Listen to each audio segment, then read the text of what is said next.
আকাশ বাতাস পাতাল চিরে হলেও আমার বউকে ধরে নিয়ে আনি।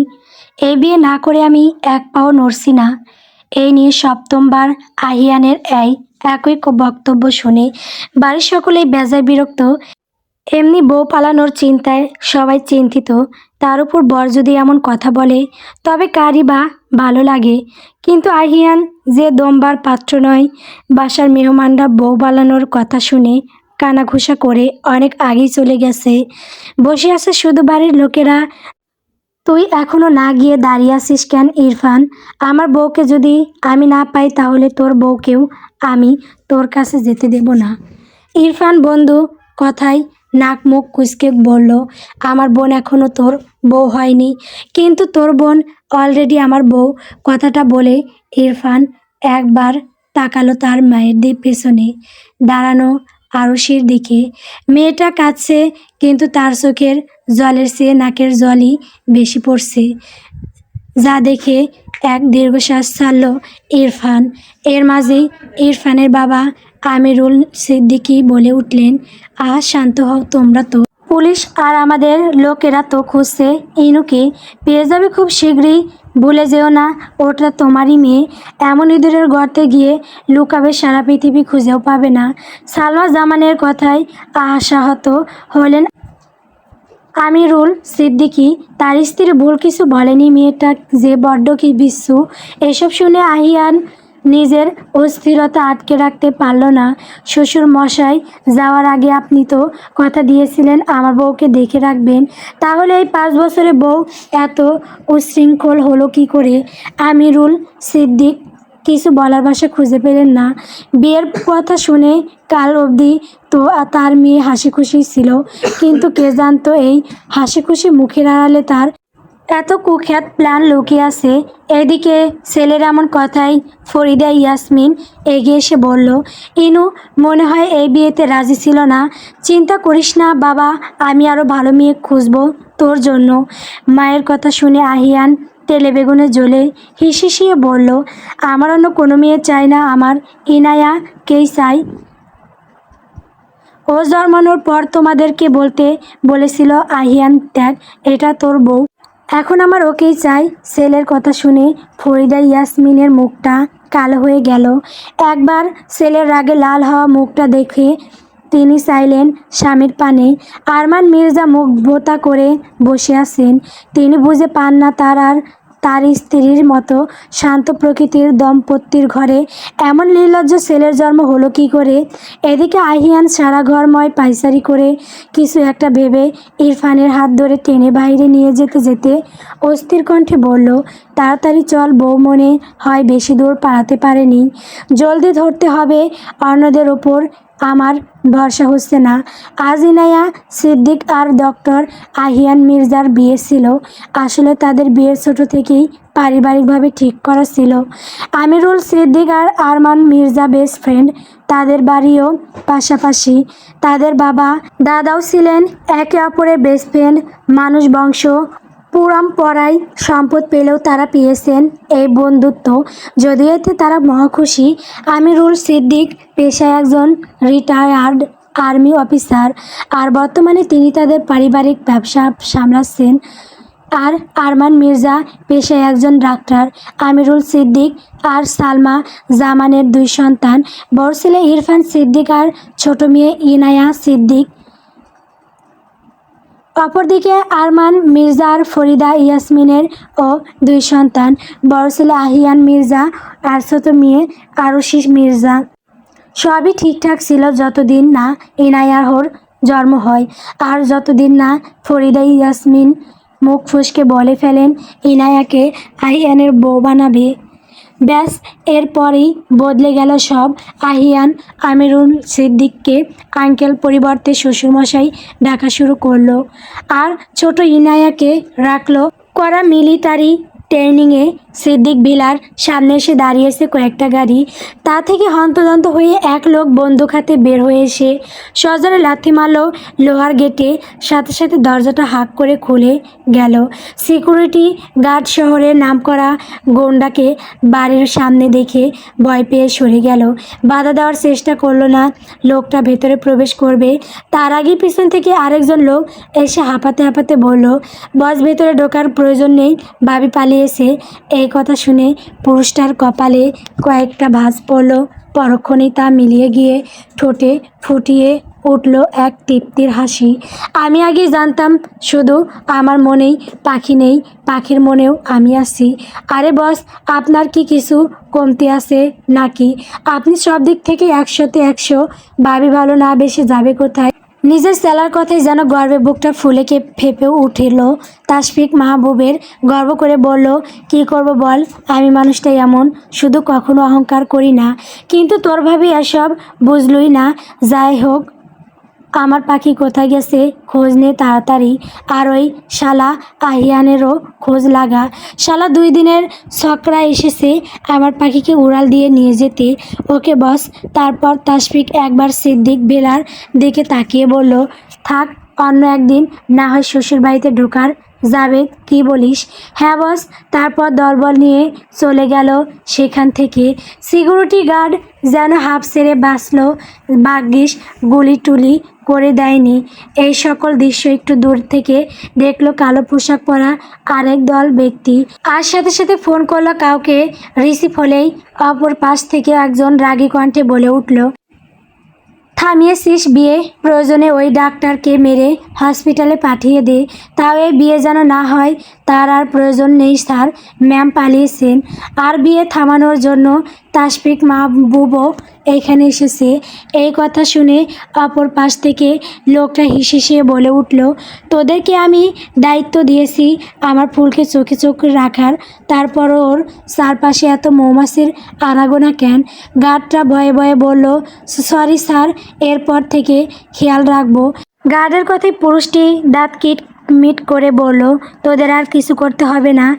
আমি দেশে আসছি এই সায়েদ জামানের ফুলের ওপর নজর দেওয়া সবার চোখ তুলে না ফেলা পর্যন্ত আমার শান্তি নেই। বর পছন্দ না হলে বিয়ে থেকে পালানোর কথা শুনেছি। জোর করে বিয়ে দিলে বা বয়ফ্রেন্ড থাকলেও পালানো কথা শুনেছি। কিন্তু বর অতিরিক্ত ভালোবাসে, এই কারণে বিয়ে থেকে কে পালায়? সামনে লাল টুকটুকে বধূ বেশে বসে থাকা অত্যাধিক সুন্দরী ইনায়াকে দেখে বিস্ময় নিয়ে কথাগুলো বলে উঠল রুবি। এদিকে রুবির কথা শুনে হাঁপাতে থাকা ইনায়া উত্তর দিল, আমি পালাই। এখন বকবক বন্ধ করে আমার সাহায্য কর, না হলে ওই পাগল আমার ধরে ফেলবে। যদি পালাবি তাহলে বিয়েতে রাজি হলি কেন? ইনায়া রুবির দিকে বিরক্তি নিয়ে তাকিয়ে বলল, তোর কি মনে হয় প্রথমে যদি আমি বলে দিতাম বিয়ে করব না, তাহলে কি ওরা শুনতো? উল্টো আমায় কড়া নজরে রাখতো। পালাতে পারতাম না। শুধু ওই লোকেই পাগল না, আমার পুরো পরিবারই ওই লোকের সাথে বিয়ে দেওয়ার জন্য পাগল। কিন্তু আহিয়ান ভাইয়ার মধ্যে তো আমি কোনো সমস্যা দেখছি না। তোকে কত ভালোবাসে। ইনায়া বসা থেকে দাঁড়িয়ে বলে উঠল, শুধু ভালোবাসে না বল, অতিরিক্ত ভালোবাসে, যা দিন দিন আমার পক্ষে নেওয়া সম্ভব হচ্ছে না। এখন বল, তুই আমার সাহায্য করবি কি না? ইনাহর কথার কিছুই বুঝতে পারল না রুবি। তাও বলল, আরে করব তো, কিন্তু কি সাহায্য? আমার একটা বাইক লাগবে তাড়াতাড়ি। কথাটা বলতে বলতে ইনায়া নিজের লেহেঙ্গা ঘাগরাটা খুলে ফেলল। তার নিচে আগে থেকে জিন্স পরা ছিল। তারপর ঘাড়ের ব্যাগ থেকে একটা জ্যাকেট বের করে পরে নিল। এর মাঝে রুবি আবার প্রশ্ন করলো, তা ঠিক আছে, কিন্তু চাবিটা কোথায়? ইনায়া রুবির দিকে তাকিয়ে ক্রূর হেসে বলল, এমন এক বাঘের গুহায় যেখান থেকে ওরা চাইলেও আমায় নিয়ে আসতে পারবে না। এই কাহিনী এক নারী যার পেছনে পড়ে আছে 3 জন প্রেমিক পুরুষ, যাদের রাস্তা ভিন্ন হলেও গন্তব্য একই। কিন্তু কথা হলো, কার হাতে ধরা দেবে এই নারী? বাইক নিয়ে ঝড়ের গতিতে ছুটছে ইনায়া। এই বাইক চালানো শেখাটা ছিল তার জীবনের সবচেয়ে বড় শখ, আর তা ভাগ্যক্রমে পূরণও হয়েছে। 2 বছর আগে বলা চলে এক প্রকার তার ভাইয়ের হাতে পায়ে ধরে এটা শিখিয়েছে সে। কিন্তু এটা কখনোই সম্ভব হতো না যদি আহিয়ান দেশে থাকতো। ওই পাগল বাইক তো দূরে থাক, তাকে তো ড্রাইভারের সাথেও যেতে দিত না। এই ভয়ে পাশে না ড্রাইভার গাড়ি অ্যাক্সিডেন্ট করে নিজে নিয়ে যেত সব জায়গায়। তার এইসব ভাবনার মাঝেই পাশ দিয়ে আর একটা বাইক তাকে ওভারটেক করে গেল। ব্যাপারটা ভালো লাগলো না তার। বাইকের গতি সর্বোচ্চ করে তড়িৎ বেগে ছুটে গেল। মুহূর্তের মাঝে সেই বাইকটাকে পিছনে ফেলে দিল। এটা দেখে বাইকের ছেলেগুলো বাইক থামিয়ে দিল। পিছনে বসা ছেলেটা বলল, দেখলি বললাম না তোকে, ওটা প্রফেশনাল বাইকার। সামনের জন বলল, তাই তো মনে হচ্ছে।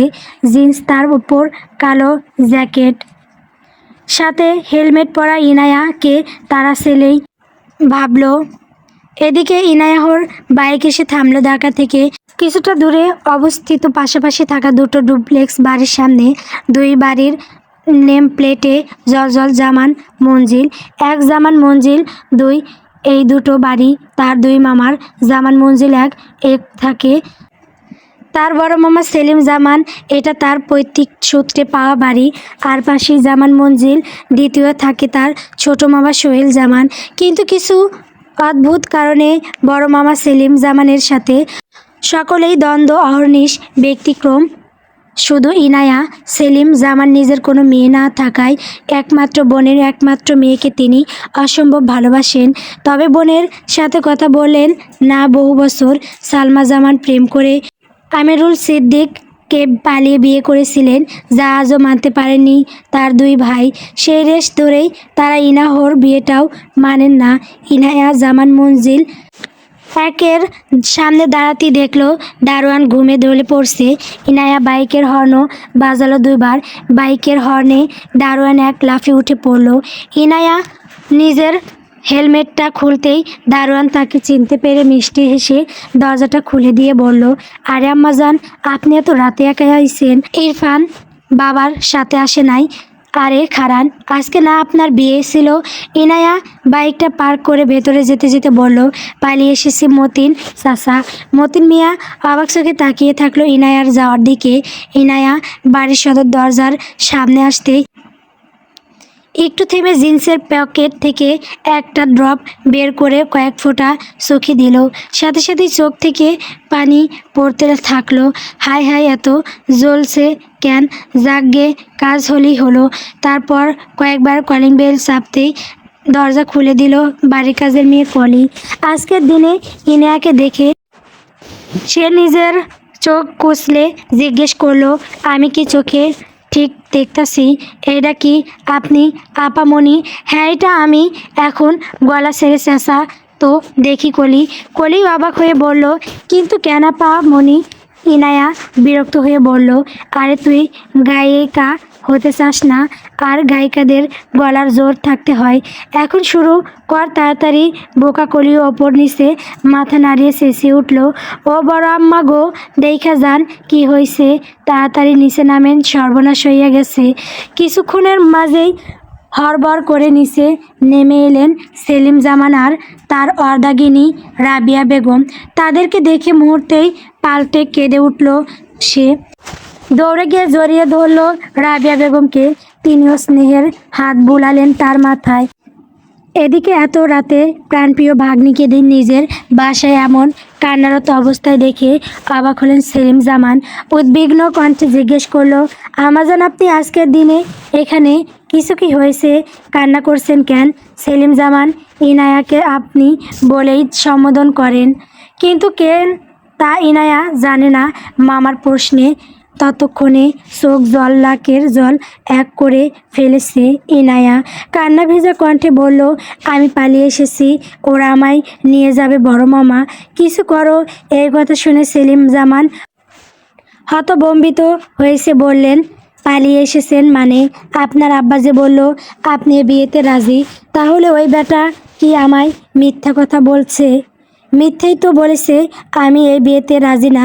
জোর করে বিয়ে দিচ্ছিল আমার, তাই পালিয়ে এসেছি। তুমি আমায় বাঁচাও, ওরা আমায় ধরে নিয়ে যাবে। ব্যাস, বদমেজাজি সেলিম জামানকে রাগিয়ে দেওয়ার জন্য এতটুকুই যথেষ্ট ছিল। গম্ভীর কণ্ঠে হাঁক ছেড়ে কলিকে বললেন, এই কলি, যা তো ঘর থেকে আমার রাইফেলটা নিয়ে আয়। দেখি আজকে কে আমার আম্মাজানকে এখান থেকে নিয়ে যায়, গুলি করে তার খুলি উড়িয়ে দেব। মামার এই কথায় সবার অগোচরে ঠোঁট বাকি হাসলো ইনায়া। ব্যাস, তার কাজ শেষ, বাকিটা তার মামাই সামলে নেবে। এখন শুধু আর শান্তি আর শান্তি। দুশ্চিন্তার গ্রস্ত এক দীর্ঘ রজনী শেষে ধরণীতে দিনের আলোর দেখা মিলেছে, কিন্তু দুশ্চিন্তা শেষ হয়নি এখনও। হাইওয়ে সামনে গাড়ি থামিয়ে একের পর এক সিগারেট খেয়ে যাচ্ছে আহিয়ান। পরনে তার গত রাতের বিয়ের শেরওয়ানি, চুলগুলোও এলোমেলো, অতি সুদর্শন। এই পুরুষের এলোমেলো চেহারা দেখেও যে কোনো নারী পাগল হতে বাধ্য। শুধু একজন ছাড়া, সিগারেটের এই বদ অভ্যাসটা তার হয়েছে 5 বছর আগে, তার দুষ্টু পরিটার থেকে দূরে যাওয়ার পর। ওই মেয়ের চিন্তায় প্রথম ধরেছিল, এটা আর ছাড়তে পারেনি। পাশে ইরফান দাঁড়িয়ে ফোনে কথা বলছে তার বাবার সাথে। তাদের লোক পুরো ঢাকা চষে ফেলেছে, তাও ইনায়াহর সন্ধান পায়নি। তারাও সারা রাত খুঁজেছে। কথা বলা শেষে আহিয়ানকে সিগারেট খেতে দেখে বলল, ডাক্তার হয়ে সিগারেট তোর হাতে মানায় না, ফেল এটা। আহিয়ান হাতে সিগারেটটা নিচে ফেলে পা দিয়ে পিষে ফেললো। তারপর নিস্তেজ গলায় বলল, তোর বোন আমায় আর কত জ্বালাবে বলতো। ইরফান হয়তো বুঝতে পারল বন্ধুর কষ্টটা। এদিকে তার বোনটাও যে অবুঝ না হলে এমন খাঁটি হিরেকেই কেউ ছেড়ে যায়। চিন্তা করিস না, পেয়ে যাব। আসলে ও একটু ছোট তো, তাই না বুঝে এমনটা করে ফেলেছে। ছোট শব্দটা শুনে আহিয়ান রেগে গাড়ির টায়ারে একটা লাথি মেরে চেঁচিয়ে উঠল, বাল ছোট, ছোট ছোট করেই 5 বছর আগে বিয়েটা দিসনি। আমি বলেছিলাম ওকে বিয়ে করে ওইসব বালের ডিগ্রি নিতে যাব, তার আগে না, কিন্তু তোরা শুনলি না আমার কথা। ইরফান আহিয়ানের কাঁধে হাত রেখে বলল, শান্ত হ, একটা জায়গায় খোঁজা এখন বাকি। আই থিঙ্কস ইনু ওখানেই আছে। আহিয়ান জোরে জোরে কয়েকটা শ্বাস ফেলে শুধালো, কোথায়? ইরফান হতাশ কণ্ঠে জবাব দিল, বাঘের গুহায়। এতক্ষণে নিশ্চয়ই আমার বিশ্বু বোন তাকে খেপিয়েও দিয়েছে। নিজের আলিশান বাড়ির ড্রয়িং রুমে চিন্তিত ভঙ্গিতে বসে আছে তাশফিক মাহবুব। হাতের বন্দুকটা বরাবর কপালে ঠেকাচ্ছে। চোখ বুজে থাকার কারণে ডান চোখের নিচের কালো তিলটা দৃশ্যমান ও আকর্ষণীয় লাগছে। আত্মে সত্যিকারে সে কোনো গুন্ডা নয়, কিন্তু রাজনীতির কারণে মারপিট করার এলাকাবাসী তাকে গুন্ডা বলে ডাকে। যাই হোক, কিছুদিন পর ডাকতে পারবে না, কারণ সামনের নির্বাচনে সে দাঁড়াচ্ছে। একবার জিততে পারলে নিজের এই গুন্ডা টাইটেল সে জনগণের মুখ থেকে উঠিয়েই ছাড়বে। এমন সময় বাবলু একটা লোককে ধরে নিয়ে এসে বলল, বস, এই সেই ওবারের ড্রাইভার যার সাথে ভাবি গিয়েছিল। বাবলুর এমন কথায় খেপে গেল তাশফিক। ধমক দিয়ে বলল, চুপ বেয়াদব, গিয়েছিল মানে কি? হ্যাঁ বল, তার ওবারে চড়েছিল। তাশফিকের কথাই জিভে কামড় দিল বাবলু। নিজের বাক্য সংশোধন করে বলল, সরি বস, মিস্টেক। এই সেই ড্রাইভার যার উবারে করে ভাবি গিয়েছিল। এবার ঠিক আছে। তা কোথায় গিয়েছিল? ওবার ড্রাইভার তাশফিকের হাতের বন্দুকটা দেখে থরথর করে কেঁপে উঠল। অতঃপর হড়বড় করে বলল, বিশ্বাস করেন ভাই, আমি ওনারে চিনি না। যেই অ্যাড্রেস বলছিল সেখানে শুধু নামাই দিয়ে আসছি।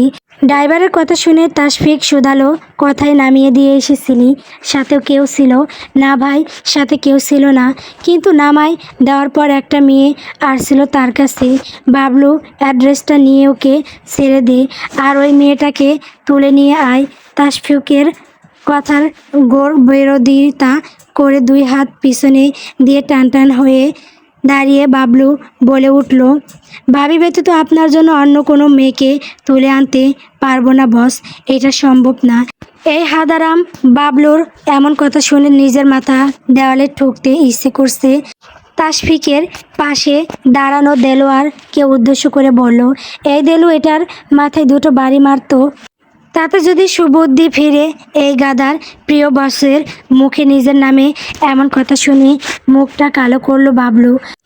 দেলোয়ার এগিয়ে এসে তার মাথায় দুটো বাড়ি মেরে বলল, কিন্তু বস, আমার মনে হয় না বাড়ি মারলে কাজ হবে। তাশফিক বেজার বিরক্ত হয়ে দাঁত চেপে ধরে বলল, তো কি করতে হবে? দেলোয়ার দাঁত কেলিয়ে বিজ্ঞদের মতো বলল, ওকে হরলিক্স খাওয়াতে হবে বস। জামান মঞ্জিল এক এর সামনে দাঁড়িয়ে আছে ইরফান আর আহিয়ান।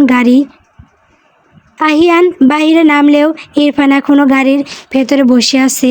দারোয়ান মতিন মিয়া উৎসুক দৃষ্টিতে তাকিয়ে আছে তাদের পানে। ইরফানকে সে আগে থেকেই চেনে, তবে আহিয়ানকে আজই দেখছে। আহিয়ানের পরনের শেরওয়ানি দেখে সে আন্দাজ করতে গেছে তার পরিচয়, আর তারপর থেকে ভয়ে সিটিয়ে আছে সে। আজ যে বাড়িতে কুরুক্ষেত্র হবে তা আর বলতে বাকি রাখে না। ইরফান গাড়ি থেকে বেরিয়ে চুপচাপ দাঁড়িয়ে রইল।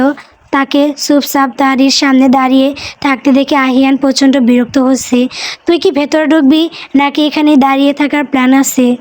খালি একবার ভেতরে ঢোক, তারপর বুঝবি আমি কেন দাঁড়িয়েছিলাম। আহিয়ানের কিছু একটা মনে পড়তেই বলল, আমার জানা মতে তোর মামাদের সাথে তোদের সম্পর্ক খুব একটা ভালো নয়। তোরা বেশি একটা আস্তিও না। তাহলে আমার বউ এখানে কি করে? তোর জানা জিনিস পাল্টে গেছে ভাই। তুই চলে যাওয়ার পর মামার সাথে আমাদের সম্পর্ক খুব একটা ভালো না হলেও সাম হাউ ইনু তাদের পরিবারের অংশ হয়ে গেছে। ও তো প্রায় এ বাড়িতে এসে থাকেও। ইরফানের কথা শুনে আহিয়ান হৈ হৈ করে বলে উঠল, আমার শ্বশুরমশাই অনুমতি দিত। আহিয়ানের এ কথায় কিছুটা দমে গেল ইরফান। শুকনো ঢোক গিলল কয়েকটা। তার ওই পাজি বোন কারো অনুমতির দ্বারে নাকি? কিন্তু এ কথা তো আর এই পাগলকে বলা যাবে না। তাহলে দোষ তো তাদের ঘাড়েই দেবে। অবশ্য দোষ তাদেরও আছে। আহিয়ানের অনুপস্থিতিতেও তো এই মেয়ে এত বিগড়ে গেছে। কি হলো উত্তর দিচ্ছিস না কেন? হ্যাঁ হ্যাঁ দিত। ইরফানের কথা শুনে আহিয়ান খেপে গেল। ফুসফুস করে কয়েকটা শ্বাস ফেলে বলল, মির্জাফরের দল সব কয়টা? মির্জাফরের দল, তোরা ইচ্ছে করে ওকে এত ছাড় দিয়ে উচ্ছৃঙ্খল বানিয়েছিস আমাকে যন্ত্রণা দেওয়ার জন্য। ঠিক আছে, আমিও প্রতিশোধ দেব। বিয়ে করে বউ নিয়ে উগান্ডা চলে যাব। তারপর আমাদের হালি হালি বাচ্চার উইশ করা ডাইপারের ছবি পাঠিয়ে তোদের বিরক্ত করব। ছাড়ব না একটা কেউ। নিজের লম্বা বক্তব্য শেষ করে বড় বড় পা ফেলে আহিয়ান এগিয়ে গেল জামান মঞ্জিলের ভেতরে। এদিকে আয়েশ করে বসে ভুনা মাংস দিয়ে ঘিয়ে ভাজা পরোটা খাচ্ছে ইনায়া। এটা তার অন্যতম প্রিয় খাবার। তাই তো সাত সকালেই এগুলো বানিয়ে ফেলেছেন রাবিয়া বেগম। তিনি আর একটা পরোটা ইনাহর পাতে তুলে দিয়ে বললেন, আরেকটা নেমা। ইস, মুখটা ছোট কেমন হয়ে গেছে। রাতেও কিছু খেলি না। ইনায়া নিজের মুখটা আরও অসহায় করে পরোটাটা নিয়ে খেতে থাকলো। খাওয়া দাওয়ায় তার কোনো না নেই। তার শরীর দেখে কেউ আন্দাজে করতে পারবে না তার খাওয়ার পরিমাণ। ইনায়াহর থেকে কিছুটা দূরেই সোফায় বসে আছেন সেলিম জামান। হাতে তার গরম চায়ের কাপ, আর পাশেই রাখা তাদের খানদানি রাইফেল। সেলিম জামানের দাদার আমলের এই রাইফেলটা যত্ন করে রেখে দিয়েছেন তিনি। এমন সময় বাড়িতে প্রবেশ করলো আহিয়ান। এসে হাঁক ছাড়ল, বউ ও বউ। তার এরকম ডাকে খাবার গলায় আটকে গেল ইনাহর। খুক খুক করে কেসে উঠল সে। রাবিয়া বেগম পানি এগিয়ে দিয়ে পিঠে হাত বুলিয়ে দিলেন। সেলিম জামান চা মুখে নিয়েছিলেন কেবল, কিন্তু তা আর গেলা হলো না। মুখ থেকে ছিটকে বেরিয়ে গেল। আহিয়ানের পিছনে ততক্ষণে ইরফান আর মতিন মিয়াও এসে দাঁড়িয়েছে। সেলিম জামানের ব্যবহার সম্পর্কে অজ্ঞাত আহিয়ান তার কাছে এগিয়ে এসে বলল, আরে মামা শ্বশুর মশাই, আসসালামু আলাইকুম। আসলে আমি আমার বউকে এই ছেলে এই মুহূর্তে এই বাড়ি থেকে বেরিয়ে যাও বলছি। গর্জে উঠলেন সেলিম জামান। তার কথায় আহিয়ান দুঃখ প্রকাশ করে বলল, দিস ইজ নট ফেয়ার মামা শ্বশুর মশাই। ব্র্যান্ড নিউ জামাইকে কেউ এভাবে বলে? আচ্ছা ঠিক আছে, চলে যাব তবে বউকে নিয়ে। এই ইনু সোনা, সাবধানে তাড়াতাড়ি উঠে এসো তো। শেষের কথাটা ইনাহর দিকে তাকিয়ে বলল আহিয়ান। ইনার মুখটা অটোমেটিক হা হয়ে গেল। একবার খাবারের দিকে তাকিয়ে আবার তাকালো আহিয়ানের দিকে। এই ফাঁকে সেলিম জামার হাতে তুলে নিলেন রাইফেলটা। তারপর আহিয়ানের দিকে তাক করে বলল, হা হা হা, চান্দু এসেছে এই সেলিম জামানকে মামা শ্বশুর বানাতে, এখন বুঝবে মজা। ইনা সুযোগ বুঝে দৌড়ে গিয়ে লোকালো সেলিম জামানের পিছনে। ইরফান ঘাবড়ে গিয়ে বলল, মামা মামা থামো, এটা কেন বের করেছো? নামাও ওটা, গুলি বেরিয়ে যাবে তো। সেলিম জামান এবার রাইফেল তাক করলেন বাগ্নের ওপর। রুষ্ট কণ্ঠে বললেন, তোর থেকে এটা আশা করিনি, কিন্তু শেষে কিনা তুইও তোর বাপের মতো মিথ্যাবাদীদের হলি। আরে আমি কি করেছি, কি করিসনি সেটা বল। তোরা আমার আম্মাজানকে জোর করে বিয়ে দিচ্ছিলি, এত বড় সাহস।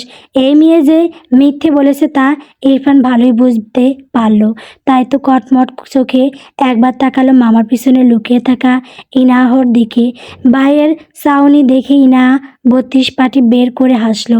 তার থেকে দৃষ্টি সরিয়ে মামার দিকে তাকিয়ে বলল, ও তোমায় মিথ্যে বলেছে এরকম কিছুই হয়নি।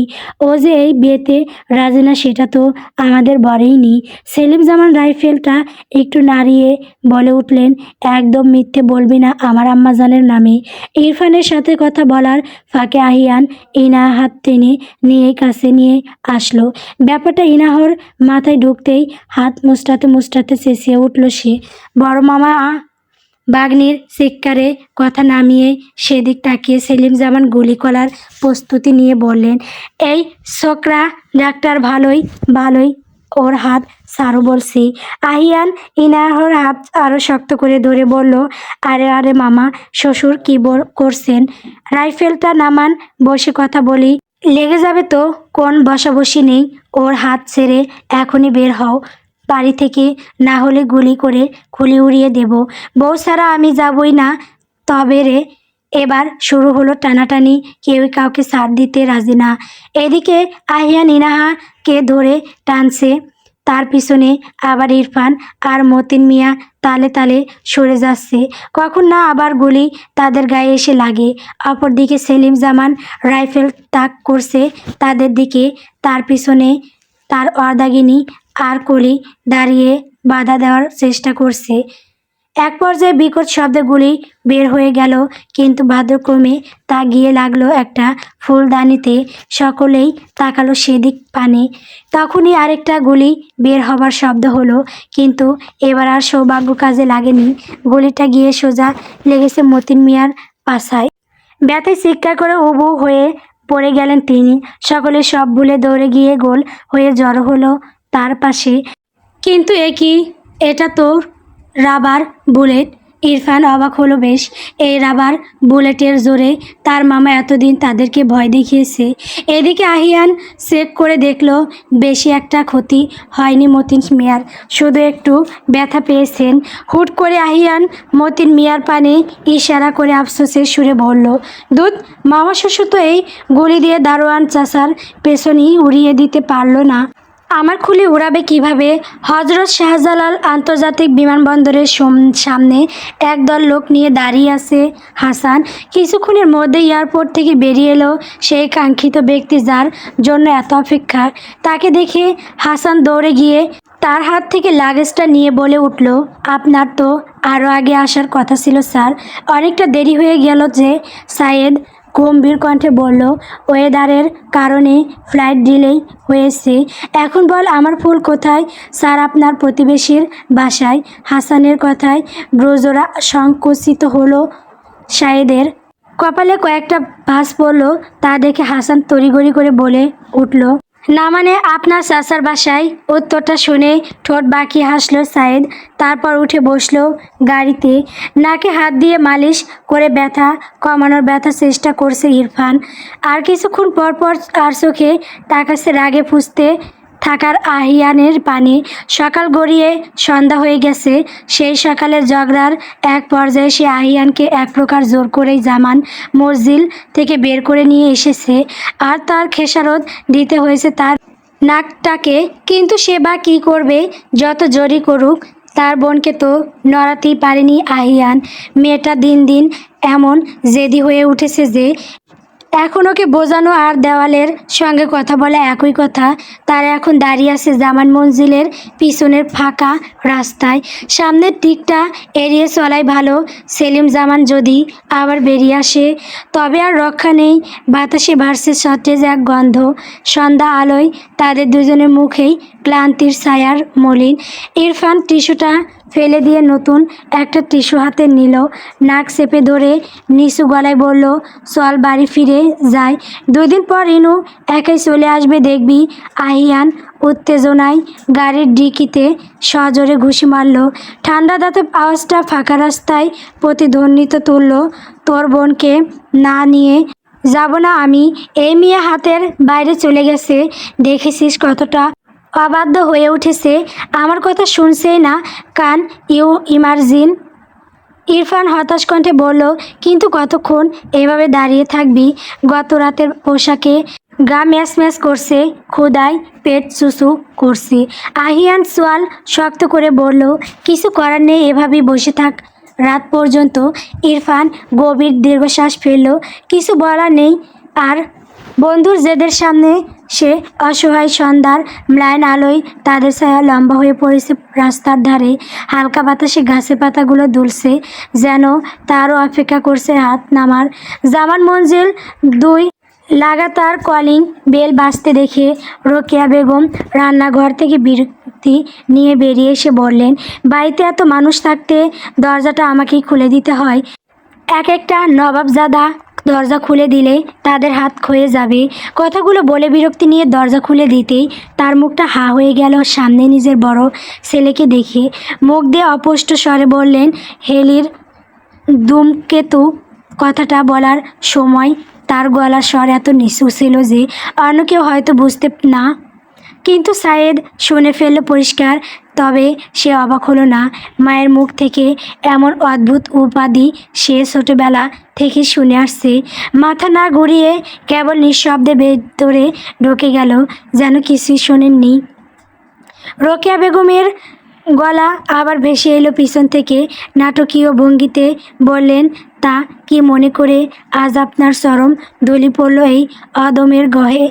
সায়েদ হালকা নিঃশ্বাস ফেলেও ঘুরে দাঁড়ালো, কণ্ঠে ক্লান্তি মেশানো সোজা সাপটা স্বরে বলল, মা প্লিজ স্টপ। এখন আবার কি শুরু করেছো? রোকেয়া বেগম সিবিয়ে সিবিয়ে বললেন, আমি কি ভুল কিছু বলেছি?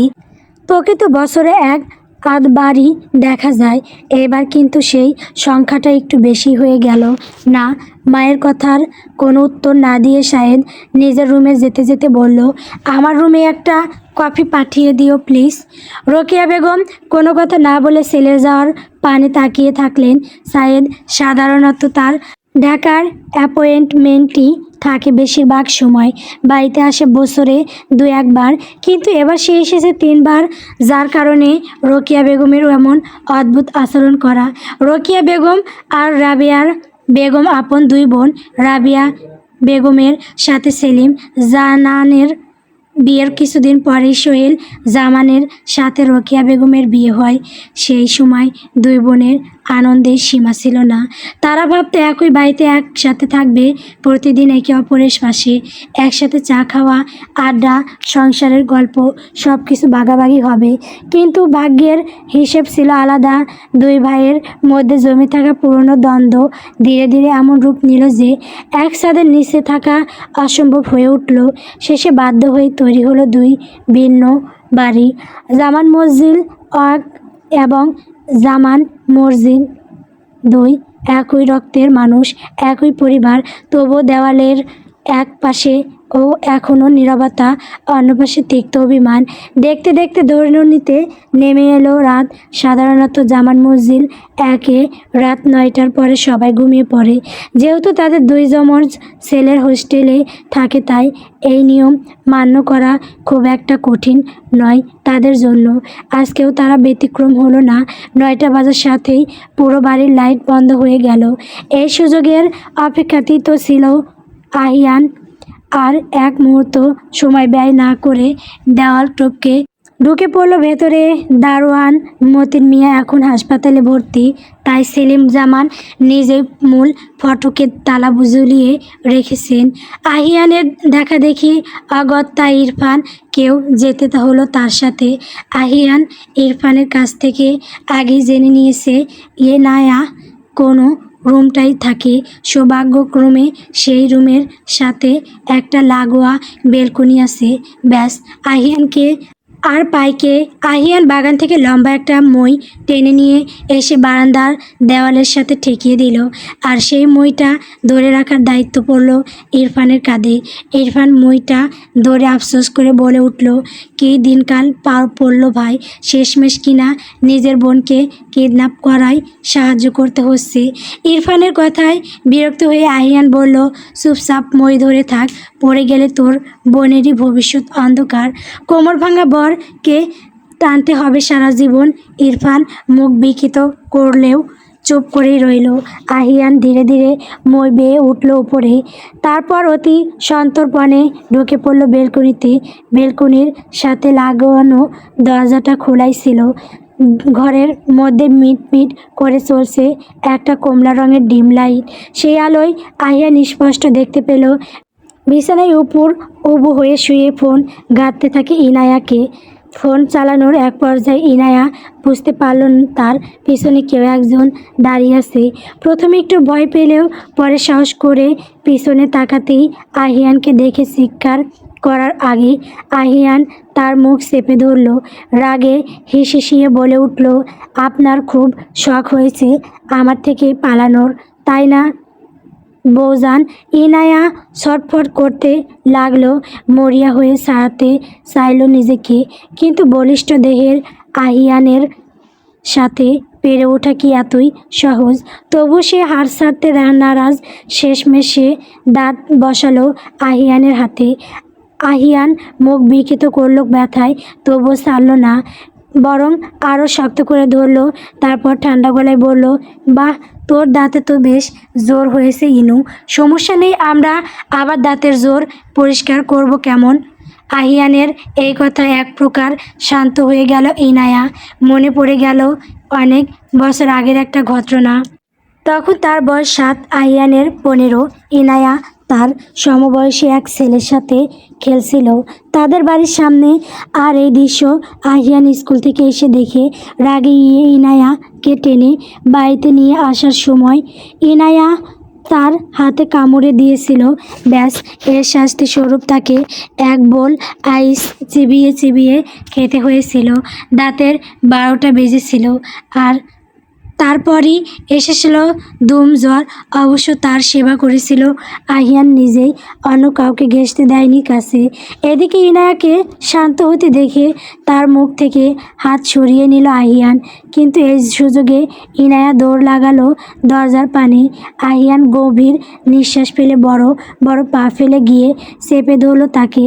পকেট থেকে ছোট একটা পারফিউম বের করে বলল, এটার স্মেল অনেক সুন্দর, দেখবি। ইনায়া ডানে বামে মাথা নাড়ল আতঙ্কে, কিন্তু তাতে কোনো লাভ হলো না। আহিয়ান স্প্রে করে দিল তার মুখের সামনে। এক নিমেষে নরম দেহটা ঢলে পড়ল আহিয়ানের বুকে। আহিয়ান এক পলক তাকালো তার মুখের পানে, তারপর সাবধানে কাঁধে তুলে নিয়ে পা বাড়ালো বারান্দার দিকে। বাইরে অন্ধকারের মধ্যে মিশে গেল তাদের ছায়া। জামান মসজিদ এর সামনে ধীরে এসে থামল একটি কালো জিপ। ইঞ্জিন বন্ধ হতেই চারপাশ নিস্তব্ধ হয়ে গেল। দরজা খুলে প্রথমে নামলো তাশফিক, পিছু থেকে নেমে এলো বাবলু আর দেলোয়ার।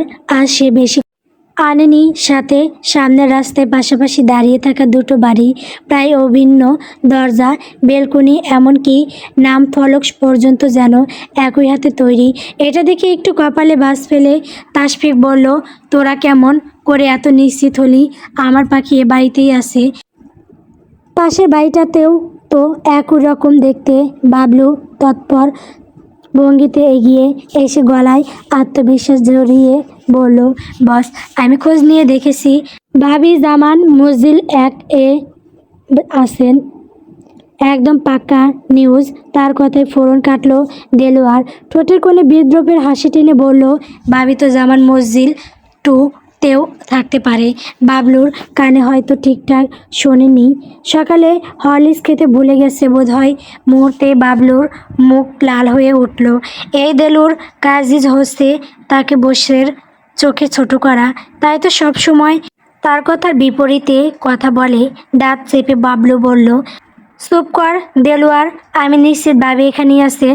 দেলোয়ার গলা উঁচু করে পাল্টা বলল, এই নামটা উল্টাপাল্টা বলবি না বাবলু, ফিনিশ করে দেব একদম। বাবলু থামলো না, বরং আরও তেড়ে গিয়ে বলল, আমি কি বসে থাকবো নাকি রে? তাদের এই শিশুসুলভ তর্কে তাসফিক বিরক্ত হয়ে একদম দাঁত ঘষল। এই দুই মাথামোটা কখনোই শোধরাবে না। ঠিক তখনই হালকা বাতাসে দুলে উঠল গাছের ছায়া, আর জামার মসজিদ এর অন্ধকার বাগানে দুটি ছায়ামূর্তি নড়েচড়ে উঠল। মুহূর্তেই সতর্ক হয়ে গেল তাসফিক। সে এক পা এগিয়ে গেল সামনের দিকে, আর হাত তুলে পিছনে থাকা দুজনকে থামালো। আহ, থামবি তোরা? সবসময় খালি ঝামেলা পাকায়, চুপ থাক। বাড়ির ভেতর থেকে কেউ বের হচ্ছে মনে। বসের কণ্ঠ শুনে বাবলু আর দেলোয়ার ঝগড়া থামিয়ে দিল। তারা দুজনই একসঙ্গে তাকালো অন্ধকার বাগানের দিকে, যেখানে ছায়াগুলো স্পষ্ট হচ্ছে ধীরে ধীরে। বাতাসে টান টান উত্তেজনা, নিস্তব্ধতার মাঝেও শোনা যাচ্ছে তাদের দ্রুত শ্বাসের শব্দ। কিছুক্ষণের মাঝে অন্ধকারে বুক ছিঁড়ে ইনায়াকে কোলে নিয়ে বেরিয়ে এলো আহিয়ান। তার পিছনে দেখা গেল ইরফানকে। নিজের পাখিকে অন্য কারো কোলে দেখা মাত্রই তাসফিকের সোয়াল শক্ত হয়ে গেল নিমেষেই। তার পাশে দাঁড়িয়ে থাকা বাবলু বলে উঠল, বস, আপনার আগে ভাবিকে কিডন্যাপ করার প্ল্যানে ওই ডাক্তারে জানলো কেমনে? পাশ থেকে দেলোয়ার আফসোসের সুরে বলল, ইসরে আমাগোর বোলা বালা ভাবিটারে মনে হয় মাথায় বাড়ি দিয়ে অজ্ঞান করে সে ওই শালা ডাক্তারে। এমনিতেই রেগে থাকা তাসফিকের কানে এই কথা যাওয়ার মাত্রই শেষ দুমদাম পা ফেলে গিয়ে দাঁড়ালো আহিয়ানের সামনে। এদিকে তাসফিককে না চেনা আহিয়ান ধমক দিয়ে বলে উঠল, এই রাস্তার মাঝে এসে দাঁড়ালি কেন রে ভাই? তাড়াতাড়ি সর, অনেক কষ্ট বউজানকে তুলে নিয়ে এসেছি। আমার পাখি গায়ে হাত দিয়েছিস কোন সাহসে ডাক্তারের বাচ্চা? রাগে হিসিয়ে বলে উঠল তাসফিক। এর মাঝে নীরব ভূমিকা পালন করলো ইরফান। এদিকে তাসফিকের কথা শুনে আহিয়ান বেজায় বিরক্তি নিয়ে বলে উঠল, কথায় পাখি? কি পাখি? ময়না না টিয়া? আমি কোন পাখি দেখিনি ভাই। ছোঁয়া তো দূরের কথা, আর এখনও আমার বাচ্চা হয়নি, বিয়ের প্রসেটিং চলছে কেবল। তাসফিক রেগে গিয়ে আহিয়ানের পাঞ্জাবির কলার ধরে বলল, মজা করিস আমার সাথে? কোলে আমার পাখিকে নিয়ে ঘুরছিস আর বলিস আমার পাখিকে চিনিস না? কথা শেষ করে ইনায়াকে নেওয়ার জন্য হাত বাড়াতেই আহিয়ান ঝটকা মেরে তার হাত সরিয়ে দিল। তারপরে ইরফানের দিকে তাকিয়ে কটমট করে বলল, তোর বোন প্রেম করতো? তুই তাহলে কি করছিলি এতদিন? কোনো রাজকার্য উদ্ধারে গিয়েছিলি শালা? ইরফান নিজেই এইসব কানে প্রচণ্ড বিরক্ত। কোথায় একটু বিছানায় হাত পা সরিয়ে ঘুমাবে, তা না রাত বিরতে বোনকে নিয়ে হচ্ছে ঝামেলা। প্রথমত আমি তো শালা নই, সম্বন্ধী হব। আর দ্বিতীয়ত ইনু প্রেম করতো না, এই গুন্ডাই ওর পিছনে ঘুরে। তাসফিককে গুন্ডা গলায় দেলোয়ার এগিয়ে এসে চেঁচিয়ে বলল, হে বাবির ভাই, মুখ সামলে কথা বলেন। কে গুন্ডা? হ্যাঁ, আমাদের বস কিছুদিন পরে এলাকায় এমপি হবে, গিভ হিম রেসপেক্ট। আহিয়ান দেলোয়ারের দিকে তাকিয়ে বলল, রেসপেক্ট তোর পিছনে ঢুকিয়ে রেখে পথ ছাড় শালা। এটা শুনে বাবলু বলল, এই ডাক্তার, তোর মুখের ভাষা তো ভালো না। তোর সাথে থেকে আমাদের ভাবির ভাইটা খারাপ হয়ে যাবে দেখছি। আহিয়ান এবার পুনরায় কটমট করে তাকালো ইরফানের দিকে। বন্ধুর এই দৃষ্টি দেখে ইরফান গলা জেরে বাবলুকে উদ্দেশ্য করে বলল, আমাকে নিয়ে তোকে এত ভাবতে কে বলেছে ভাই? আরে আপনি আমাদের একটা মাত্র ভাবির একটা ভাই, একটা ব্যাপার আছে না? এদের এই ফাউল আলাপ আর সহ্য হলো না তাসফিকের। কোমর থেকে বন্দুক বের করে ফাঁকা গুলি ছুড়ল। গুলির শব্দে নিস্তব্ধ শহর কেঁপে উঠল, সাথে থেমে গেল সকলের কথা। তা দেখে আহিয়ান বলল, বাহ, আজ দেখি সবাই বন্দুকের বড়াই দেখাচ্ছি। এই ইরফান, কাল চোরাই বাজার থেকে আমিও একটা বন্দুক কিনবো, তারপর ডাস ডাস করে তোর জারদ্রেল মামা আর এই গুন্ডার পেছন ফুটো করে দেব। তাসফিক আহিয়ানের মাথায় বন্দুক ঠেকিয়ে বলল, তার জন্য তুই আগে বেঁচে তো থাক ডাক্তার। এই দৃশ্য দেখে আটকে উঠল ইরফান। হাজার হোক তার প্রাণপ্রিয় বন্ধু বলে কথা।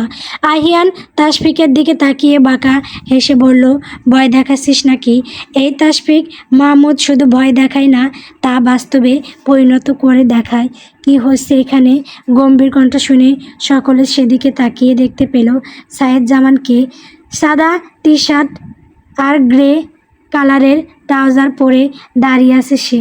তাসফিক তাকে দেখে আহিয়ানের মাথায় থেকে বন্দুক সরিয়ে বলে উঠল, তুই কে রে? সায়েদ গদগদ কণ্ঠে বলল, তোরা যে ফুলকে নিয়ে কাড়াকাড়ি করছিস তার মালিক। তার এই কথা শুনে আহিয়ান একবার অজ্ঞানহীন ইনায়া পানি চেয়ে দাঁতে দাঁত চেপে ইরফানকে বলল, তোর বোনের প্রেমে পড়ার জন্য আর কোনো আল্লাহ বান্দা বাকি আছে কি? ইরফান একবার সায়েদ আর তাসফিকের দিকে তাকিয়ে বলল, বিশ্বাস কর ভাই, খোদার কসম এর ব্যাপারে আমি কিছু জানতাম না।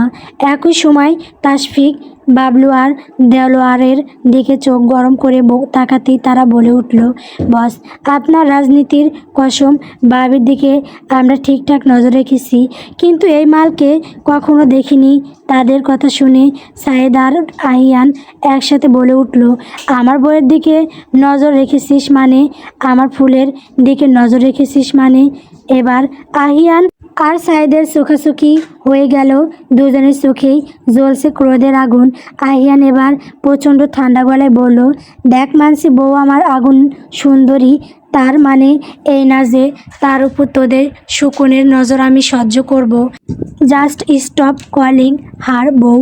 সাইদের কথায় আহিয়ান হিসিয়ে বলল, তোর কথাতেই নাকি নেহাতি আমার বউ আমার কোলে, না হলে দেখিয়ে দিতাম আহিয়ান মির্জার কলিজার হাত দেওয়ার ফল।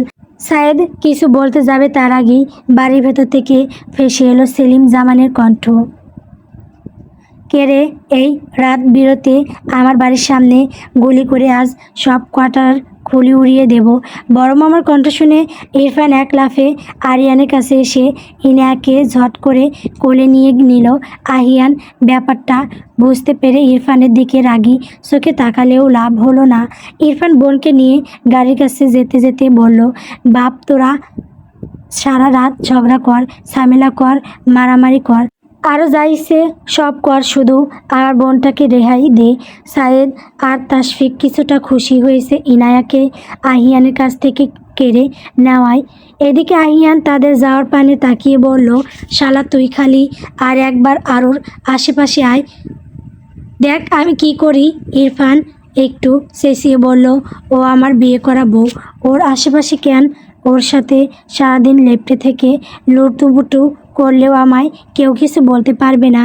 এই কথা শুনে বাবলু বলল, দেখলেন বস, বাবির বাড়িটা অলরেডি খারাপ হয়ে গেছে। তাসফিক কটমট করে বলল, এই মুহূর্তে আমি এই সব কটাকে করব। দেলোয়ার হই হই করে বলে উঠল, আরে না না বস, এই ভুল করবেন না, সামনে ইলেকশন, আগে জিতে নেন, তারপর এই পুরো এলাকায় তো আপনার। তার কথা শুনে কিছুটা থামলো তাসফিক। ততক্ষণে ইরফান ইনায়াকে নিয়ে চলে গেছে। তাসফিক বন্দুক দিয়ে নিজের কপালে চুলকিয়ে একবার তাকালো আহিয়ান আর সাইদের দিকে, তারপর জিপে উঠে তাদের উদ্দেশ্যে বলল, খবরদার আমার পাখির আশেপাশে আসবি না তোরা। পাখি শুধু আমার?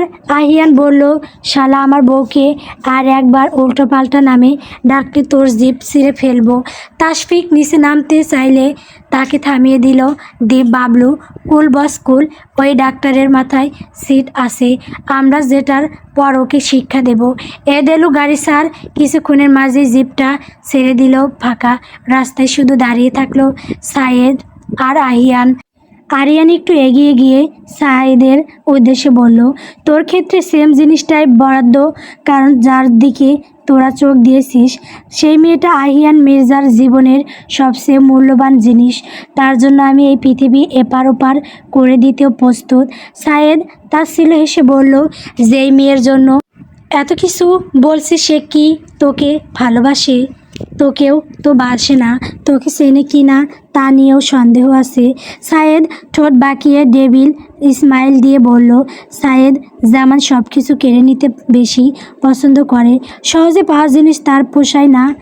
আমার ইমু সহজে পাওয়ার মতো কোনো বস্তু নয়। মহামূল্যবান হিরে সে, যা আমি তোর হাতে না গেলেও কোনোদিন পৌঁছাতে দেব না।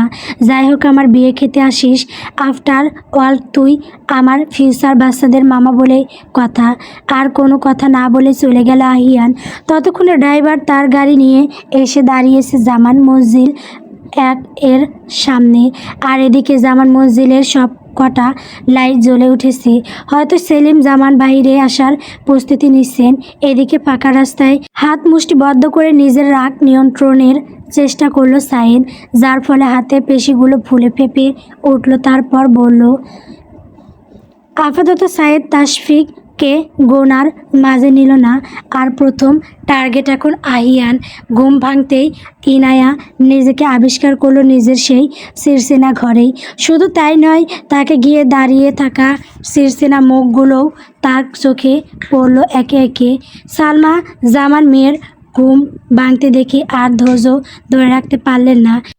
রাগে ক্ষোভে তেরে এগিয়ে গেলেন ইনায়ার দিকে। তবে মাঝপথে বাধা হয়ে দাঁড়ালেন আমিরুল সিদ্দিকের বড় ভাই মিজানুর সিদ্দিকের অর্ধাঙ্গিনী শিউলি বেগম। নিঃসন্তান এই দম্পতির কাছে ইনায়া আর ইরফান নিজের সন্তানের চেয়েও কম কিছু নয়। আজ আমাকে আর বাধা দেবে না বুবু। তোমাদের সবার আশকারা পেয়ে এই মেয়ে এত বেয়াদব হয়েছে। না হলে কালকে বড় মজলিসে পালিয়ে গিয়ে লোক হাসাতে পারতো না। শিউলি বেগম সালমা জামানকে শান্ত করে বললেন, বুঝেছি সবটা, তবে গায়ে হাত তুললেই তো সমাধান হয়ে যাবে না? ওর সাথে এই সময় আমাদের ঠান্ডা মাথায় কথা বলা উচিত। ইনায়া ঘুম চোখ ডলে একবার ভালো করে পর্যবেক্ষণ করলো। রুমে কে কে আছে?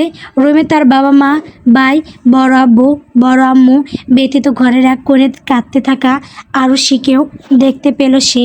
এই মেয়ে যে কেন এত কাঁদে তার কারণ ইনায়া ভেবে পায় না।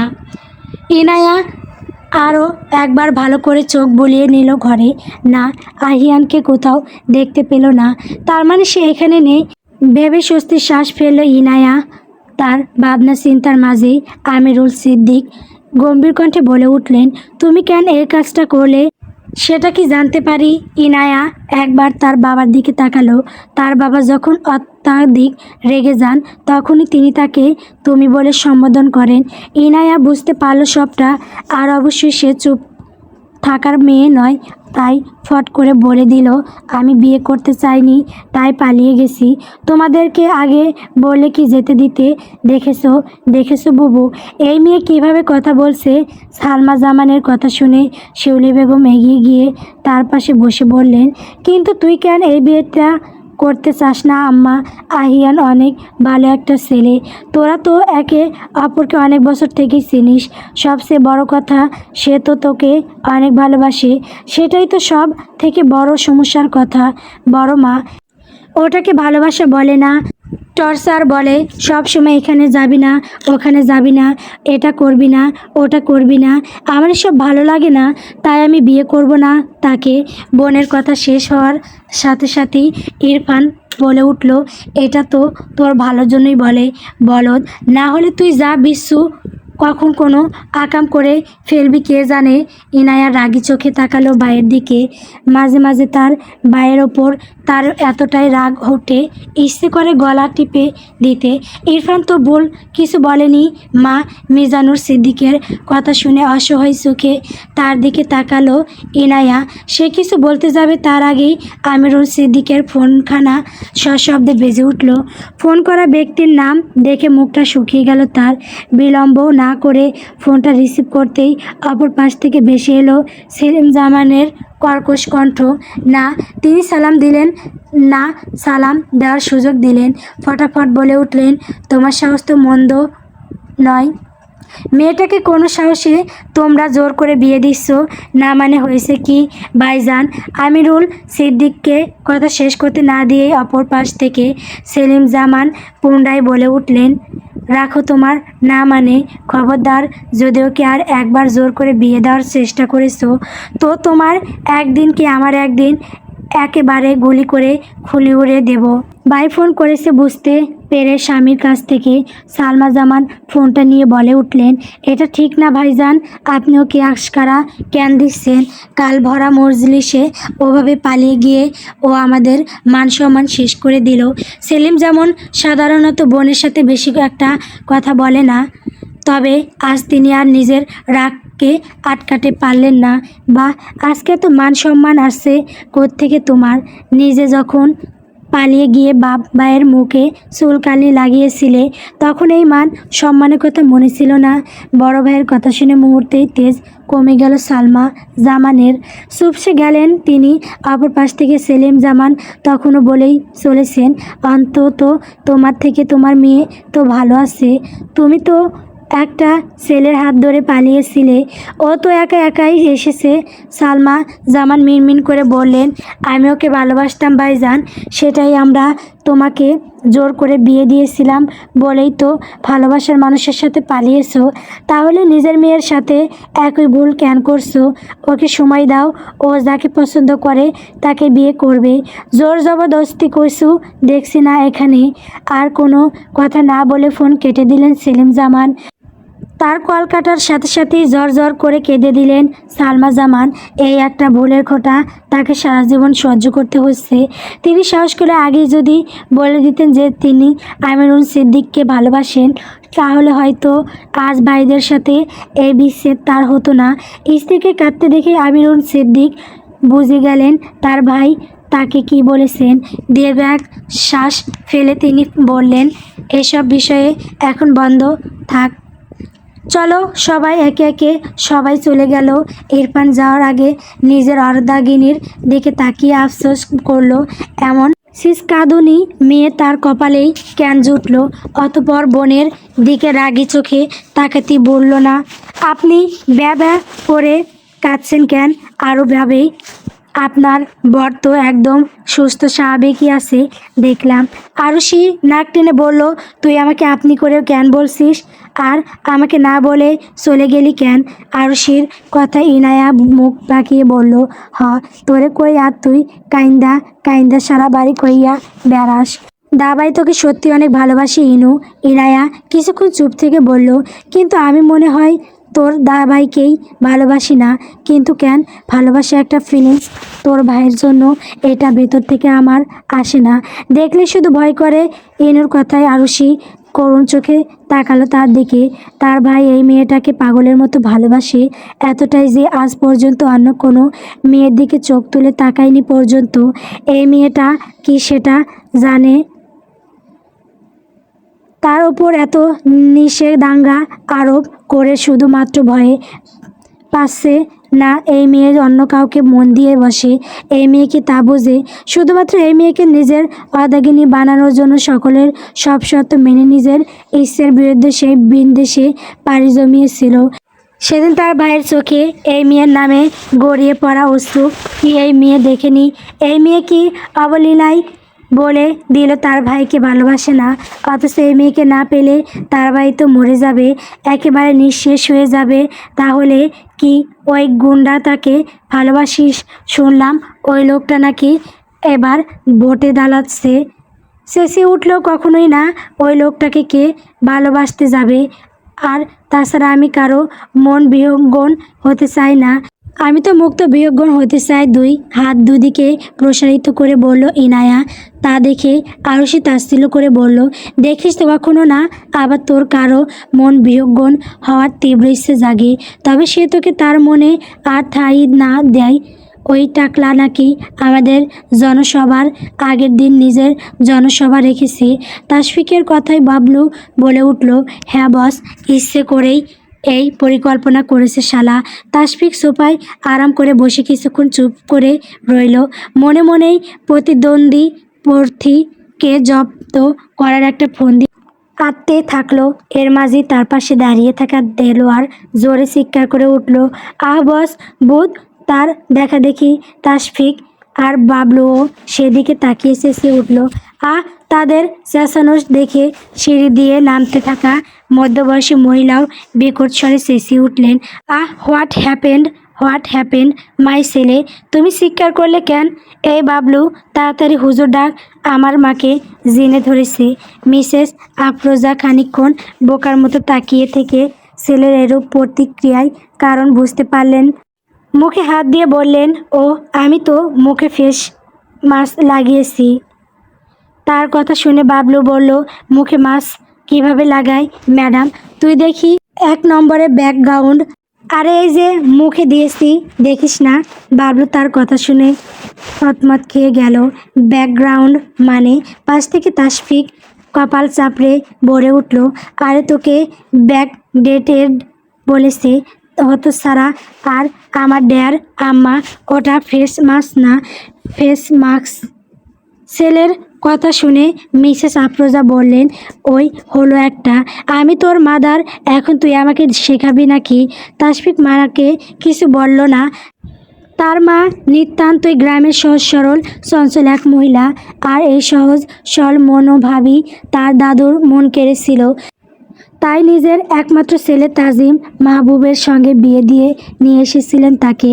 তারপর থেকে সব ঠিকই চলছিল, কিন্তু মাঝপথে এসে তার মায়ের শখ জাগলো ইংরেজি শিখবে, কিন্তু শিখতে তো পারল না, আবার হালও ছাড়ল না, বুঝঝুলে থাকলো মাঝামাঝি পর্যায়ে। তার মায়ের মতো এই স্বভাব সে আরেকটা নারীর মধ্যে দেখতে পেয়েছি। না, ইংরেজি শেখার দিক থেকে নয়, বরং চঞ্চল সহজ সরল মনোভাবের দিক থেকে। আর সেই মেয়েটাই হলো ইনায়া। তাই তো সে মেয়েটার পিছনে আদা জল খেয়ে পড়ে আছে। যে করেই হোক এই মেয়েটাকে তার বউ বানাতে হবে, পাখিকে নিজের কাছে বন্দি করতে হবে তাকে। তার ভাবনার মাঝে রান্নাঘর থেকে কফির মগ হতে হাজির হলো শাড়ি পরিহিত এক লাজুক রমণী। মেয়েটার নাম উর্মি, সম্পর্কে তাশফিকের মামাতো বোন, কিন্তু কোনো এক বিশেষ কারণে মেয়েটাকে একদমই পছন্দ না তাশফিকের। আপনার কফি, উর্মি মিষ্টি কণ্ঠে বলে উঠল। তা শুনে তাশফিক তার দিকে চেয়ে গম্ভীর কণ্ঠে বলল, আমি কি চেয়েছি, আর তুই কবে এসেছিস? উর্মির লাজুক মুখে অন্ধকার চেয়ে গেল, চোখ নামিয়ে ক্ষীণ সব কণ্ঠে বলল, গতকাল রাতে এসেছি। আপনি তখন বাড়িতে ছিলেন না, এটা কেমন কথা? মাই ছেলে, তুমি উর্মিকে এমন করে কেন বলছো? আরও কত ভালোবেসে তোমার জন্য কফিটা নিয়ে এসেছে। তাশফিক আগের তুলনায় দ্বিগুণ গম্ভীর কণ্ঠে বলল, আমি কাউকে আমার জন্য ভালোবাসা দেখাতে বলিনি আম্মু। ফার্দার ও যেন এমন ভুল না করে, এসব আমার পছন্দ না। কথাটা বলে হনহন করে নিজের কক্ষে চলে গেল তাশফিক। উর্মি চোখের পলক ঝাপটে অস্ত্রগুলো আড়াল করার চেষ্টা করলো, তারপর পারুলর মতো শাড়ির লম্বা আঁচল ফেলে একছুটে চলে গেল সেখান থেকে। মিসেস আফরোজাও ছুটলেন তার পিছনে। এদের কাহিনী দেখে বাবলু আফসোস করে বলল, বসের একটা কপাল মাইরি, যাকে বস ভালোবাসে সে বসকে ভালোবাসে না, আবার যে বসকে ভালোবাসে বস তাকে ভালোবাসে না। বাবলুর কথা শুনে দেলোয়ার কনফিউজ হয়ে বলল, এই তুই মাত্র কি কইলি? আমার তো সবগুলোই গেল। দেলোয়ারের কথা শুনে করে বাবলু বলল, এই জন্যই তো কই দেলু, বেশি করে হরলিক্স খা। হবে না মানে কি? আমিরুল সিদ্দিক গম্ভীর এক দীর্ঘশ্বাস ফেলে বললেন, ইনু জেদ করে বসে আছে, এই বিয়ে সে করবে না। আগের বার তোমাকে দেওয়া কথা খাতিরে তাড়াহুড়ো করে বিয়েতে রাজি হয়েছিলাম, তার পরিণতি তো নিজেই চোখেই দেখেছো। তাই আমার মনে হয় ওকে একটু সময় দেওয়াই ভালো। জোর করে বিয়েটা দিলে পরে যদি উল্টাপাল্টা কিছু করে বসে।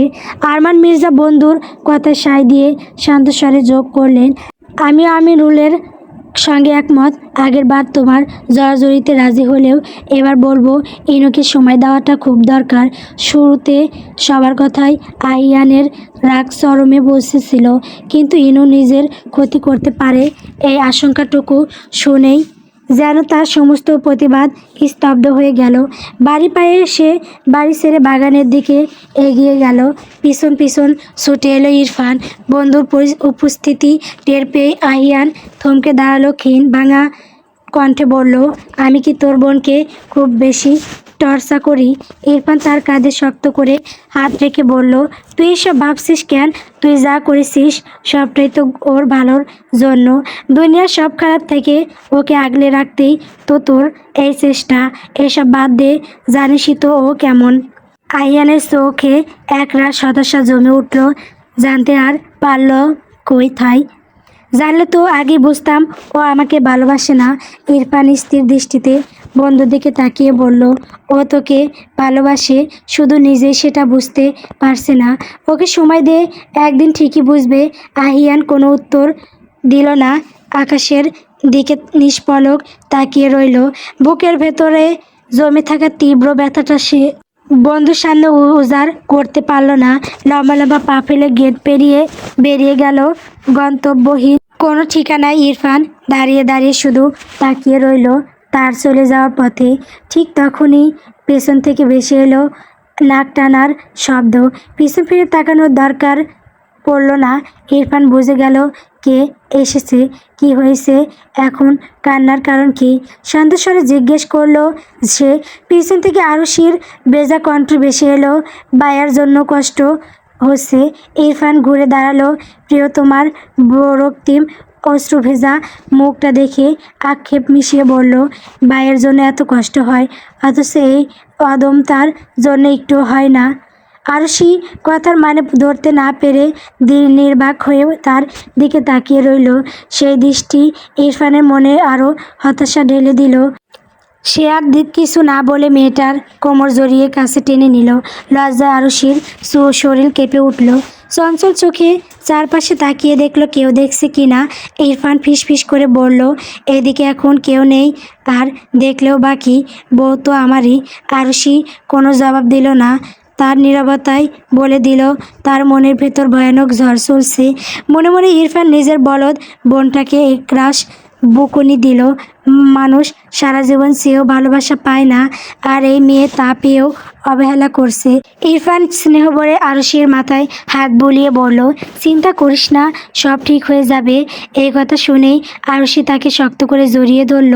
বাঁধ ভাঙ্গা কান্নায় ভেঙে পড়ে বলল, ইনু বলেছে ও ভাইয়াকে ভালোবাসে না, কিন্তু ভাইয়া তো ইনুকে ছাড়া একটুও ভালো থাকবে না। আমি জানি। ইরফানের আর বলার কোনো ভাষা রইল না। এই সত্যটা তো সে নিজেও জানে। আহিয়ান তার ইনুকে ছাড়া ভালো থাকা তো দূরের কথা, হয়তো বেশি থাকবে না। এখন ব্যবসা ফেলে তুমি ভার্সিটির প্রফেসর হতে চাইছো? সোহেল জামান প্রায় চেঁচিয়ে এই কথাটা বলে উঠলেন। তবে বাবার গলার চড়া সুরেও সাঈদের মুখে বিশেষ কোনো অস্থিরতা দেখা গেল না। সকালে নাস্তা খেতে খেতেই সে বরাবরের মতোই শান্ত গম্ভীর স্বরে জবাব দিল, ব্যবসা একেবারে ছেড়ে দেব এমন কথা তো বলিনি। ভার্সিটির পাশাপাশি যতটা সম্ভব সময় দেব।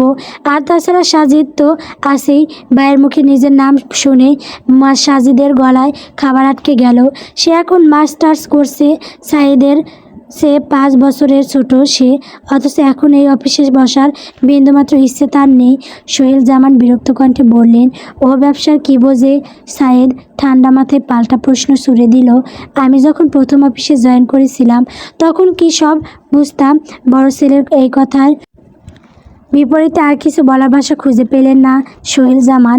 তখনই রোকেয়া বেগম হালকা হাসি নিয়ে স্বামীর দিকে তাকিয়ে বললেন, ঠিকই তো বলেছে। হেয়ালি দুমুখেতেও সাঈদ সঙ্গে সঙ্গে গম্ভীর দৃষ্টিতে মায়ের দিকে তাকিয়ে বলল, মা। রোকেয়া বেগম সঙ্গে সঙ্গে নিজেকে সামলে নিলেন। আচ্ছা বাবা, সরি।